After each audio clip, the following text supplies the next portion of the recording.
നമസ്കാരം. വിഷുവൊക്കെ അല്ലേ വരുന്നത്. എന്നാലൊരു പടക്കം കത്തിച്ച് കളയാമെന്നാണ് നിങ്ങൾ കരുതുന്നതെങ്കിൽ ഇവിടെ ഈ സ്ത്രീ പടക്കം കത്തിക്കാൻ വേണ്ടി തീപ്പെട്ടിക്കൊള്ളി ഉരച്ച് തീയുമായി തിരിയുടെ അടുത്തേക്ക് എത്തുമ്പോൾ തീക്കൊള്ളി അണഞ്ഞു പോകുന്നു.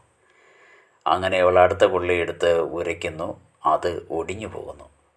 വീണ്ടും ഒരു കൊള്ളി എടുത്ത് ഉരയ്ക്കുന്നു, അതും ഒടിഞ്ഞു പോകുന്നു. വീണ്ടും തീക്കൊള്ളി അടയ്ക്കുന്നു, ഉരയ്ക്കുന്നു, ഒടിയുന്നു, റിപ്പീറ്റ്. ഉരയ്ക്കുന്നു, ഒടിയുന്നു, റിപ്പീറ്റ്. അങ്ങനെ തീപ്പെട്ടിയിലെ കൊള്ളികൾ മുഴുവനും തീർന്നു. അവൾ അടുത്തിരുന്ന അവളുടെ അനിയത്തിയോട് ഓടിപ്പോയി ഒരു തീപ്പെട്ടി എടുത്തു കൊണ്ടുവരാൻ പറയുന്നു. അത് മാത്രമല്ല, ആ തീപ്പെട്ടി കൊള്ളാമെന്ന് പരിശോധിച്ചതിന് ശേഷം മാത്രം കൊണ്ടുവന്നാൽ മതി, ഇല്ലെങ്കിൽ നിൻ്റെ കവാലം അടിച്ച് തിരിച്ചു കളയുമെന്നും അവളോട് പറയുന്നു. അങ്ങനെ ഓടിപ്പോയ അനിയത്തി വളരെ വേഗം തന്നെ തീപ്പെട്ടിയുമായി തിരികെ എത്തി. അങ്ങനെ കയ്യിൽ കിട്ടിയ തീപ്പെട്ടി സന്തോഷത്തോടു കൂടി തുറന്നു നോക്കിയ അവൾ അത്ഭുതം കൊണ്ട് പരവശയായി. എല്ലാ കൊള്ളികളും ഉരച്ച് കത്തിച്ച് നോക്കിയതിന് ശേഷമാണ് അനിയത്തി കൊണ്ടു കൊടുത്തത്. അങ്ങനെ തീപ്പെട്ടി പ്രവർത്തനക്ഷമമാണെന്ന് അവൾക്ക് മനസ്സിലായി. ഇതിൽ നിന്ന് നമ്മൾ മനസ്സിലാക്കേണ്ടത്, തീപ്പെട്ടി എന്ന് പറയുന്ന സാധനം ഉരച്ച് കത്തിച്ച് നോക്കിയതിന് ശേഷം മാത്രം വാങ്ങിക്കുക.